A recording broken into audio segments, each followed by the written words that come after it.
In the past, the classroom has been physical space. Well, now we move from that physical space to cyberspace, and these people are moving around.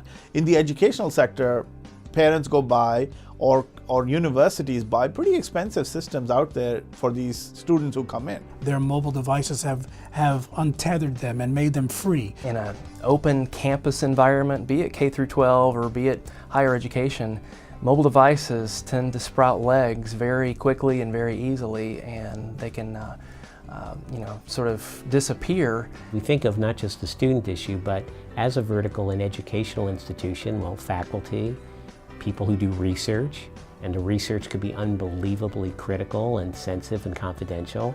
So you definitely want to make sure that that information is secure. It's hard to prove that these things will take place.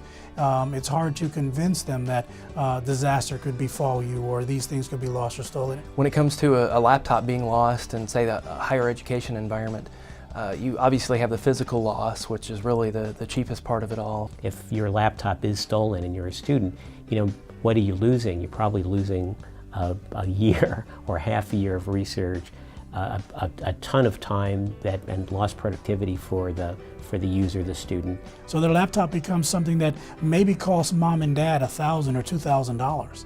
But because of the data that they store on it now, their personal information, their sensitive information, their federally protected information, it becomes geometrically more expensive. You also have the loss of the data itself, and that can in turn lead to violations of some of these regulations, be it FERPA, be it HIPAA, PCI. So we have to keep in mind that there's a student-related issue, but also faculty as well their lost laptop could be a huge cost to the individual as well as to the educational institution.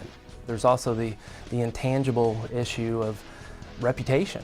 No one wants to go to the school where, or to partake in any sort of institution that is losing data or data is actually stolen. Mobile security, investing in that area, be it hardware that you've already acquired, such as Intel's anti-theft, be it software that you need to implement to augment that, like PGP or WinMagic whole disk encryption. I think that's critical. We like to use multiple defense in-depth techniques, and one of them is the Intel AT, and we are now actively using the anti-theft technology.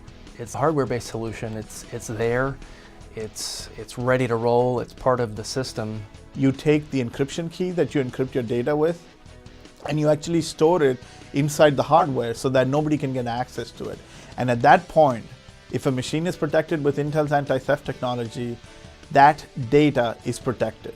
Once the Intel anti-theft becomes mainstream and it's in most, if not all, of the mobile devices, then it's going to be a pretty natural progression to be able to lean on something like that.